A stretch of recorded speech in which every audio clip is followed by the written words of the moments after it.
Hello students. आज हम पढ़ेंगे कृतिका पाठ्य पुस्तक के अंतर्गत विद्यासागर नौटियाल द्वारा रचित पाठ माटी वाली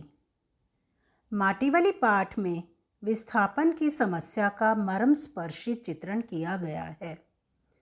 इस समस्या से मजदूर तथा गरीब लोगों को सर्वाधिक दुख भोगना पड़ता है।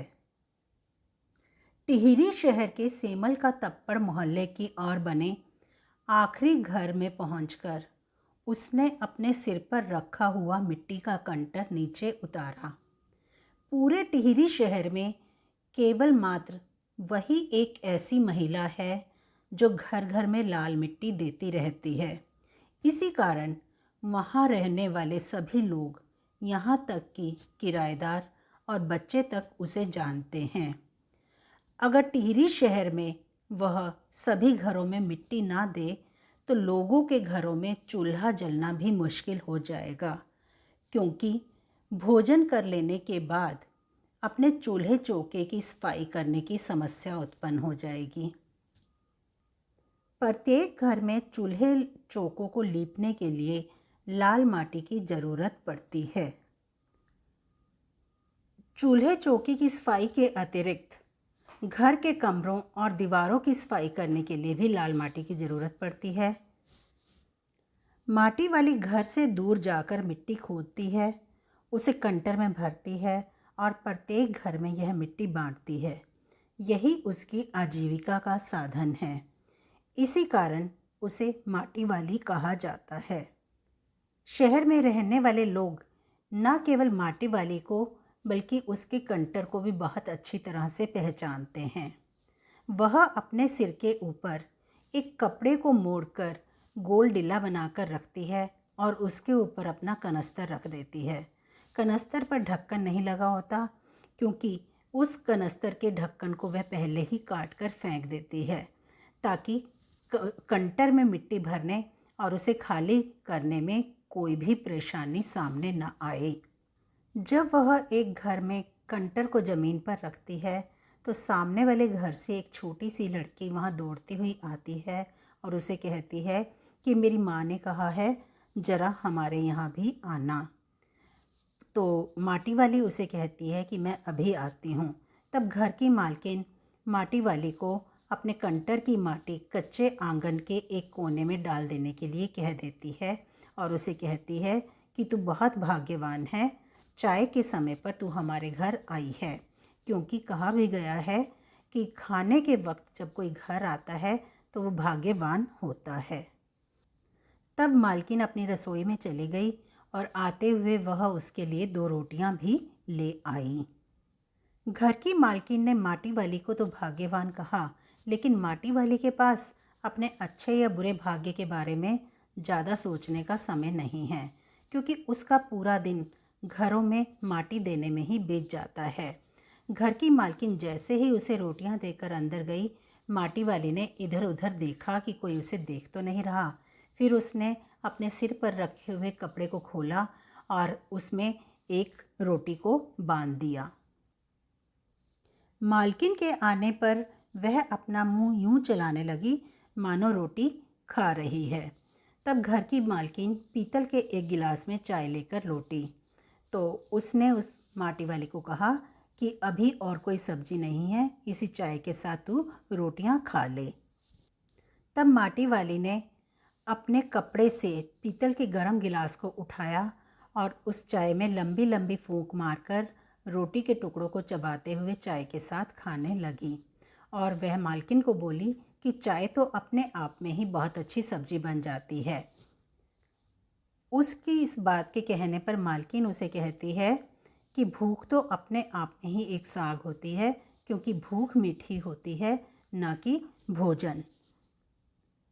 तब पीतल के गिलास को देखकर माटी वाली मालकिन से कहती है कि तुमने पीतल के गिलास अभी तक संभाल कर रखे हुए हैं और किसी के भी घर में ये गिलास नहीं मिल रहे।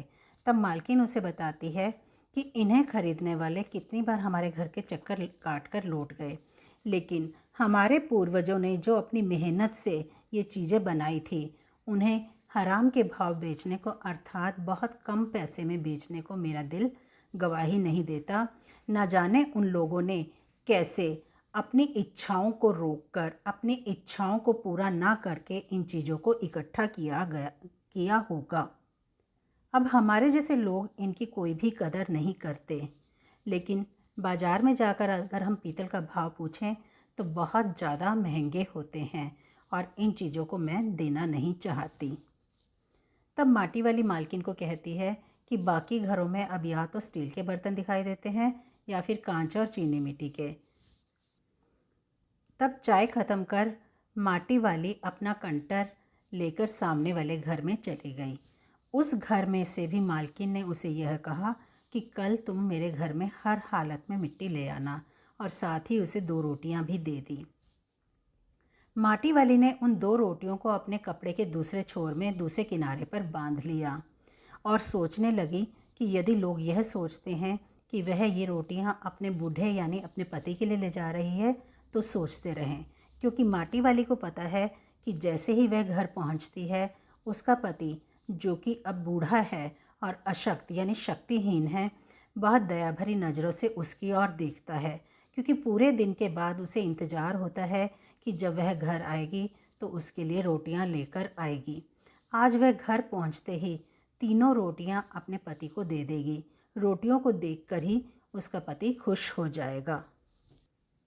माटी वाली सोचती है कि फिर वह अपने पति को कहेगी कि अभी साग यानी सब्जी कुछ भी नहीं है, तो तब उसका पति भी उसे यही कहेगा कि मीठी भूख होती है, ना कि भोजन। उसका गांव शहर के बहुत पास नहीं है। बहुत तेज चलने पर भी घर पहुंचने में उसे 1 घंटा लग जाता है।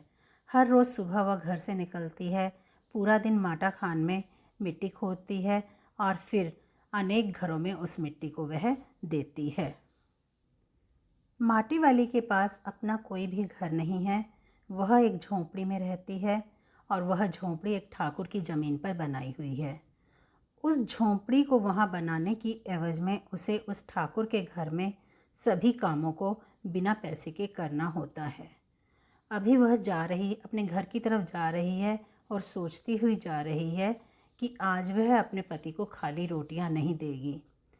माटी बेचने से उसे जो आमदनी हुई है उसमें से उसने कुछ प्याज खरीद लिए हैं। आज वह घर जाकर प्याज को कूटकर उन्हें तलकर सब्जियां बनाएगी और सब्जी तैयार होते ही अपने पति को रोटियों के साथ दे देगी।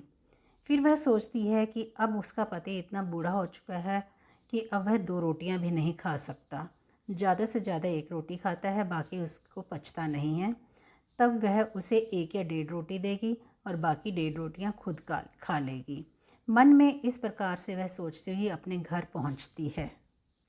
जब वह घर पहुंची तो और दिनों की तरह आज उसके पति ने उसकी तरफ नहीं देखा, तो वह चौंक गई।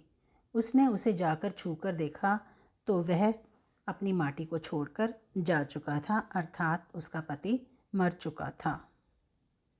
टिहरी बांध के कारण विस्थापित होने वाले लोगों के साथ वह भी पुनर्वास अधिकारी के पास पहुंची। साहब ने उससे घर का कागज़ दिखाने को कहा, लेकिन उसके पास तो कोई भी कागज़ नहीं था, क्योंकि वह अपना पूरा जीवन माटा खान से मिट्टी खोदकर बेचने लोगों के घर जाती रहती थी, तो उसके पास अपने घर का प्रमाण पत्र कहाँ से होता। माटा खान भी उसके नाम नहीं था। ऐसे में उसे सरकारी सहायता कैसे मिलती। बुढ़िया ने साहब से पूछा कि बांध बनने के बाद मैं क्या खाऊंगी, तो साहब बोले कि इसका फैसला हम नहीं कर सकते, यह तुझे खुद ही तय करना पड़ेगा। कुछ समय के बाद टिहरी बांध की 2 सुरंगों को बंद कर दिया गया। टिहरी शहर में पानी भरने लगा और पूरे शहर में भागदौड़ मच गई। लोग अपने अपने घर छोड़कर भाग रहे थे। निचली जमीन पर बने शमशान डूबते जा रहे थे। मानसिक रूप से पागल माटी वाली हर आने जाने वाले व्यक्ति से एक ही बात कहती थी कि गरीब आदमी का शमशान नहीं उजड़ना चाहिए, अर्थात गरीब आदमी का रहने का ठिकाना नहीं छीनना चाहिए, क्योंकि गरीब आदमी अपने स्थान से उजड़कर दूसरे स्थान पर बसने में समर्थ नहीं होता। यदि एक बार वह अपने मूल स्थान से उखड़ गया, अर्थात जिस जगह वह बचपन से रहता आ रहा है, यदि वहाँ से उसे निकाल दिया गया तो वह जगह जगह मारा मारा फिरता है। उसे अपने निवास स्थान पर ही अंतिम सांस लेने का अधिकार होना चाहिए। धन्यवाद।